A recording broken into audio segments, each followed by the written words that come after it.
ಇವತ್ತು ನನಗೆ ಬೆಳಗ್ಗೆ ಎದ್ದಿದ ತಕ್ಷಣ ಗಾಂಧಿನಗರ್ಗೆ ಬಾಡಿಗೆ ಬಿದ್ದಿದೆ. ಗಾಂಧಿನಗರ ಕಡೆ ಹೋದ್ರೆ ಟ್ರಾಫಿಕ್ ಜಾಮ್, ಅದರಲ್ಲಿ ಮಳೆ ಬೇರೆ ಬರ್ತಾ ಇದೆಯಲ್ಲ, ಗ್ಯಾಸ್ ಬೇರೆ ಇರಲಿಲ್ಲ. ಸರಿ ಫಸ್ಟು ಗ್ಯಾಸ್ ಹಾಕ್ಕೊಳ್ಳೋಣ.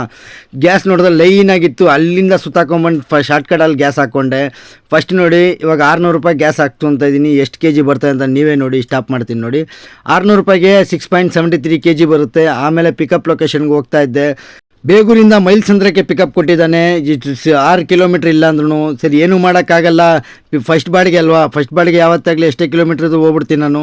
ಪಿಕಪ್ ಲೊಕೇಶನ್ಗೆ ಬಂದು ಕಸ್ಟಮರ್ನ ಹುಡುಕ್ತಾ ಇದ್ದೆ, ಕಸ್ಟಮರೇ ಕಾಣಿಸಿಲ್ಲ. ಆಮೇಲೆ ಬಂದು ಇಲ್ಲಿ ಡೆಡ್ ಎಂಡ್ ಬನ್ನಿ ಅಂತ ಲೋಡ್ ಆಗ್ತಾಯಿದ್ರು. ಲೋಡ್ ಆಗಿದ ತಕ್ಷಣ 1 ಸೆಕೆಂಡು ನಿಂತ್ಕೊಂಡಿಲ್ಲ, ಡೈರೆಕ್ಟಾಗಿ ಡ್ರಾಪ್ ಲೊಕೇಶನ್ ಕಡೆ ಹೊರಟೆ ನಾನು. ಡ್ರಾಪ್ ಲೊಕೇಶನ್ ನೋಡಿ ಇನ್ನೂ 2 ಕಿಲೋಮೀಟ್ರ್ ಇರೋದು.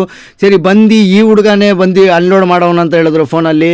ಇವನ್ನೇ ಕರೆದೆ, ಇವನು ಅಲ್ಲೇ ನಿಂತ್ಕೊಂಡಿದ್ದಾನೆ ಒಂದು ಅರ್ಧ ಗಂಟೆ ಆದರೂ. ಸರಿ ಬಾರಪ್ಪ ಬೇಗ ಅನ್ಲೋಡ್ ಮಾಡೋ ಅಂತ. ಆಮೇಲೆ ಕೊನೆಗೆ ಬಂದು ನನಗೆ ಹೆಲ್ಪ್ ಮಾಡೋ ಅಂತ ಹೇಳ್ದ. ಸರಿ ಅದು ಹೆಲ್ಪ್ ಮಾಡಿ ಕೊಟ್ಟೆ ಅವನಿಗೆ. ಏನು ಮಾಡೋಕ್ಕಾಗಲ್ಲ, ಅರ್ಜೆಂಟಾಗಿ ನಮಗೆ ತಾನೇ ಇರೋದು, ನಾವೇ ಅನ್ಲೋಡ್ ಮಾಡಿಕೊಡ್ಬೇಕು ಅವ್ರಿಗೆ ಅಂತ. ನಾವು ಕಸ್ಟಮರ್ಗಳಿಗೆ ಎಷ್ಟೇ ಹೆಲ್ಪ್ ಮಾಡಿಕೊಟ್ರು ಅವ್ರಿಗೆ ನೀವು ಏನು ಹೆಲ್ಪ್ ಮಾಡ್ತೀರಾ, ಅಮೌಂಟ್ ಜಾಸ್ತಿ ಕೇಳ್ತೀರಾ, ಅದು ಇದು ಅಂತಲೇ ಹೇಳೋದವರು. ನಮ್ಮ ಒಳ್ಳೆತನ ಬಂದು ಯಾರಿಗೂ ಗೊತ್ತೇ ಆಗಲ್ಲ. ಸರಿ ಆಯಿತು, ಕೊನೆಗೆ ಟ್ರಿಪ್ ಎಂಡ್ ಮಾಡಿಬಿಟ್ಟು ಇವಾಗ ಅಮೌಂಟ್ ಕಲೆಕ್ಟ್ ಮಾಡಿಕೊಂಡೆ 796 ರೂಪೀಸ್. ಸರಿ ಆಯಿತು, ಕಂಪ್ಲೀಟ್ ಮಾಡಿದ ತಕ್ಷಣ ಬೇರೆ ಬಾಡಿಗೆ ಬಂತು. ಅದು ಎಷ್ಟು ಕಿಲೋಮೀಟ್ರ್ ಅಂತ ಪಿಕಪ್ ನೋಡಿದ್ರೆ 4.1 ಕಿಲೋಮೀಟ್ರ್. ಏನಪ್ಪ ಇವತ್ತು ಪೋಟ್ರು ಹಿಂಗೆ ಮಾಡ್ತಾ ಇದೆಯಪ್ಪ ಅಂತ ಅಂದ್ಕೊಂಡು, ಸರಿ ಆಯ್ತು ಏನೂ ಮಾಡೋಕ್ಕಾಗಲ್ಲ, ಹೋಗಿಲ್ಲ ಅಂದರೆ ಸ್ಕೋರ್ ಕಮ್ಮಿ ಮಾಡ್ತಾನಂತ ಬಂದೆ ಪಿಕಪ್ ಲೊಕೇಶನ್ಗೆ. ಪಿಕಪ್ ಲೊಕೇಶನ್ಗೆ ಬಂದಾದ್ಮೇಲೆ ನೋಡಿದ್ರೆ ಇದನ್ನೇ ಸಂಚನಾ ಡಿಸ್ಟ್ರಿಬ್ಯೂಟರ್ಸ್ ಅಂತ ಇದೆ, ಇವರೇ 20 ನಿಮಿಷ ವೆಯ್ಟ್ ಮಾಡಿ ಬೇರೆ ಗಾಡಿ ಲೋಡ್ ಆಗ್ತಾಯಿದೆ ಅಂತ ಹೇಳಿದ್ರು. ಸರಿ ಆಯಿತು, ಆಮೇಲೆ ಕೊನೆಗೆ ಒಂದು ಟೀ ಕೊಟ್ಬಿಟ್ಟು ನನಗೆ ಲೋಡ್ ಆಗ್ತಾಯಿದ್ರು. ಸರಿ ಥ್ಯಾಂಕ್ ಯು ಸರ್, ಟೀ ಆದರೂ ಕೊಟ್ರಿ ಅಲ್ಲ ಅಂತ ನಾನು ಟೀ ಕುಡ್ಕೊಂಡು ಹಂಗೆ ಲೋಡ್ ನೋಡ್ತಾ ಇದ್ದೆ.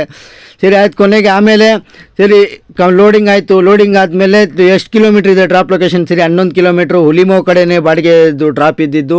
ಸರಿ ಆಯಿತು, ಹುಲಿಮೋ ಕಡೆ ಹೋಗೋಣ, ಏನು ಮಾಡೋಕ್ಕಾಗಲ್ಲ ಇವಾಗ. ಸರಿ ಈ ಸುಧಾಮ್ನಗರದಿಂದ ಆಚೆ ಬರಬೇಕು ಅಂದ್ರೆ ಜೀವ ಹೋಗ್ಬಿಡುತ್ತೆ ಗುರು. ಸರಿ ಆಯಿತು, 3-4 ಗಾಡಿ ಹಂಗೆ ಸಡನ್ನಾಗಿ ಬರ್ತಾಯಿತ್ತು. ಅದನ್ನು ವೆಯ್ಟ್ ಮಾಡ್ಕೊಂಡು ಆಮೇಲೆ ಸ್ಟ್ರೈಟ್ ಹೋಗಿ ಈ ಹುಡುಗರು ನೋಡಿದ್ರೆ ರೋಡಲ್ಲೇ ವೀಲಿಂಗ್ ಎತ್ತುತ್ತವ್ರೆ. ಯಾಕಪ್ಪ ವೀಲಿಂಗ್ ಎತ್ತುತ್ತೀರಾ ಅಂತ ಮನಸ್ಸಲ್ಲಿ ಅಂದ್ಕೊಂಡು ಆಮೇಲೆ ಸರಿ ಬಂದೆ ಡ್ರಾಪ್ ಲೊಕೇಶನ್ಗೆ ಬಂದು. ಇವರು ಯಾರೋ ಒಬ್ಬರೇ ಅನ್ಲೋಡ್ ಮಾಡ್ತಾಯಿದ್ರು. ಸರಿ ಆಯ್ತು, ಮಾಡಲಿ 4-5 ಬಾಕ್ಸ್ ತಾನೇ ಮಾಡ್ಕೊಂಡಿರಲಿ, ನಮಗೇನೈತೆ ಅಂತ ಬಿಟ್ಟಾದ್ಮೇಲೆ ಲಾಸ್ಟ್ ಕೊನೆ ಮೂಮೆಂಟು ಎಂಡ್ ಮಾಡಿದೆ. ಟ್ರಿಪ್ಪು ಎಂಡ್ ಮಾಡಿದ ತಕ್ಷಣ ಹುಲಿಮೋವಿಂದ 668 ರೂಪಾಯಿ ಸಿಕ್ತು ನನಗೆ.